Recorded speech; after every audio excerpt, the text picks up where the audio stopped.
السلام علیکم ناظرین، کیسے ہیں آپ دیکھ رہے ہیں ادریس الرحمان وی لاگ اور میں ہوں ادریس الرحمان۔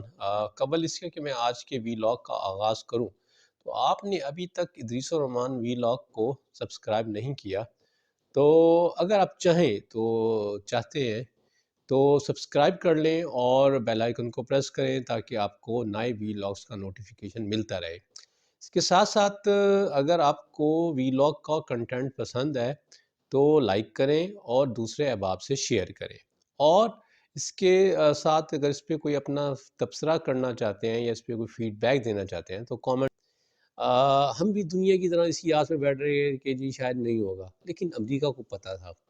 امریکہ پچھلے 2 مہینوں سے لگاتار یہ اطلاع دے رہا تھا کہ رشیا جو ہے یوکرائن پر حملہ کرنے والا ہے۔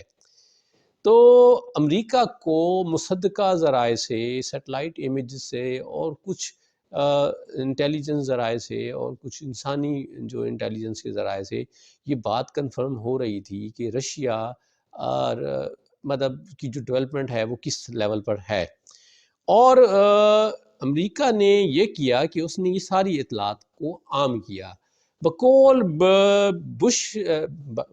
بائیڈن ایڈمنسٹریشن کے، کہ یہ ایک بڑا رسک تھا کیونکہ اس سے پیشتر اس طرح کی انٹیلیجنس معلومات کو پبلکلی شیئر نہیں کیا جاتا، تو کیونکہ اس میں پھر رسک جو ہے بڑھ جاتے ہیں۔ تو بہرحال انہوں نے پبلکلی بھی اس کو شیئر کیا، اپنے الائز سے بھی شیئر کیا، یوکرائن سے بھی شیئر کیا، لیکن یوکرائن نے شاید ان باتوں کو سیریس نہیں لیا۔ امریکہ کی ساری باتوں کو ایک ڈراوا سمجھا گیا کہ دنیا کو وہ بیسیکلی اس کنفلکٹ کو تیلی لگانے کے لیے ڈپلومیسی کی کوششیں کی گئیں۔ اچھا، امریکہ پہ یہ بہرحال بہت بڑا الزام ہے کہ ساری صورتحال میں اس نے پھر پریونٹیو میئر نہیں لیے۔ جب اسے پتہ تھا کہ رشیا اس اسکیل پہ جا رہا ہے تو اس نے پھر سوائے شور مچانے کے اور کچھ نہیں کیا۔ اب بائیڈن ایڈمنسٹریشن یہ کہہ رہی ہے کہ جی وہ جو ان کے قومی سلامتی کا محکمہ تھا، جس کے جو مشیر جو ہیں، جس کے سربراہ جو ہیں جیک سلوان ہیں، وہ اس پہ بڑا کام کر رہے تھے، اور یہ اسٹریٹجی بنائی گئی تھی کہ جی رشیا کے خلاف جو ہے وہ مالی جو ہے پابندیوں کو ایووک کیا جائے گا، تو وہ جس پہ اب وہ اور اس پہ یہ تھا کہ صدر جو بائیڈن کو بہرحال اس بات پہ وہ کریڈٹ لے رہے ہیں کہ اس طریقے سے کرنے سے بہرحال وہ یورپ کے اندر اپنی حمایتی پیدا کرنے میں کامیاب ہو گئے، اگرچہ اس سے پیشتر اختلاف تھا۔ امریکی فوجی انوالومنٹ یورپ کے اندر تو کافی ساری ہے۔ بہرحال اس پہ ایک بہت بڑی ڈیبیٹ یہ ہو رہی ہے کہ معاملہ جو ہے وہ دوسری جنگ عظیم کے بعد کا آ گیا ہے۔ یورپ کو جو سلامتی کے مسائل دوسری جنگ عظیم کے دوران اور بعد میں رہے، وہی مسائل پھر دوبارہ آ گئے ہیں۔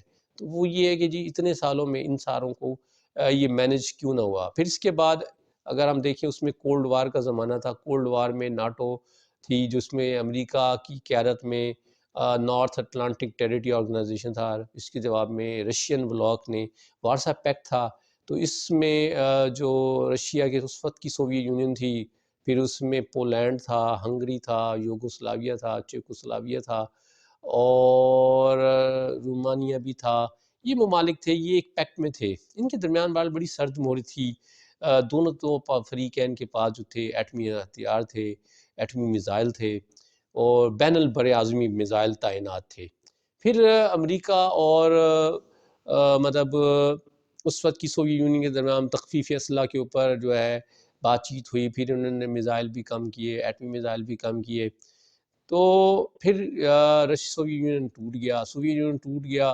تو اس وقت کے سارے عرصے میں جو امریکی صدور تھے، انہوں نے مطلب پالیسی جو ہے وہ اس سینس میں، تو اگر ہم بات کریں کہ دوسری جنگ عظیم کی، تو دوسری جنگ عظیم میں اس وقت انہوں نے نازیوں سے اور اس سے تو ہتھیار ڈلوا لیے جاپان سے۔ جاپان بھی دوسری جنگ عظیم کے بعد امریکہ کے اس میں رہا، ذمہ داری میں رہا۔ یورپ کی سلامتی بھی امریکہ کے پاس آ گئی۔ یورپ نے اس سارے عرصے میں جنگوں کے بہرحال مہلک اثرات بھگتے، کروڑوں لوگ جو ہے وہ جنگوں سے متاثر ہوئے، مطلب مارے گئے، مالی املاک کا نقصان ہوا۔ یورپ کے اندر آج بھی نا یہ بڑا نائٹ میئر ہے کہ یورپ جو ہے وہ مطلب جنگوں سے ابھی بھی خوف زدہ ہے. اس وجہ سے ناٹو کی تشکیل جب ہوئی تو اس میں سارا عمل دخل جو ہے امریکہ کا رہا، اور یورپ نے اس میں کوئی فنڈنگ کے حوالے سے کوئی قابل ذکر اس میں کوئی شیئر نہیں رہا. تو اب معاملات وہیں کے وہیں ہیں. یورپ کی سلامتی ایک کویسچن میں ہے، دنیا کی سلامتی کویسچن میں ہے. پھر جو اس وقت کے امریکی صدور ہیں اس میں ناٹو کے بنا اس پہ تھوڑا سا یہ رہا کہ اس میں مطلب کوئی ایکسپینشن کی باتیں ہوئیں. جب سوویت یونین کا بریک اپ ہوا تو ناٹو میں ایکسپینشن کی گئی. وہی وارسا پیکٹ کے ملک جو کمیونسٹ بلاک کا حصہ تھے ان میں وہ ناٹو کا حصہ بنے، جیسے خاص طور پہ پولینڈ ہے، ہنگری ہے، یوگوسلاویا ہے. یوگوسلاویا کا بریک اپ ہوا تھا. تو پھر جو بلکان کی ریاست ہے، بالٹک ریاستیں ہیں، سلوانیا ہے وغیرہ، تو یہ بھی اس میں آئیں. تو اب بات چل رہی تھی. اچھا، یورپ کے اندر تھوڑی سی تھی ریزسٹنس تھی، وہ مطلب امریکہ کو روک رہے تھے کہ بھئی اس طرح کی توسیع پسندی میں مت جاؤ. امریکی صدور پہ در پہ مطلب جارج بش جونیئر ہوں، صدر کلنٹن ہوں، براک اوباما ہوں، مطلب ان سب کے دور میں یہ سارے رہے کہ یہ بڑی خوشی سے ناٹو کی ایکسپینشن میں رہے. تو اس عرصے میں کرملن جو کہ سوویت یونین کی بریک اپ کے بعد رشین فیڈریشن بنا، اور پھر اس نے وہاں بھی بڑی تبدیلیاں آئیں. اسٹیٹ کنٹرول تھا، سارے ادارے اسٹیٹ کے پاس تھے. وہ اسٹیٹ سے جو ہے اولیگراچ کی تحویل میں آئے. صدر پوٹن مطلب نے اس ساری ویکیوم میں ایک پاور گین کی. تو وہ بنیادی طور پہ یہ کہتے ہیں جی اب اس سارے کا ذمہ دار اگر ایک طرف ولادیمیر پوٹن ہے تو دوسری طرف امریکی ایڈمنسٹریشن ہے، کیونکہ آج اس دن کے دیکھنے میں امریکی ایڈمنسٹریشن کا بڑا ہاتھ ہے. تو اب یہ جو آگ سلگائی گئی ہے اور اس آگ کی لپیٹ میں اب پورا یورپ آنے والا ہے، کیونکہ اب آج کی اطلاعات یہ ہیں کہ ولادیمیر پوٹن جو ہے وہ جاہرانہ موڈ میں جا رہے ہیں.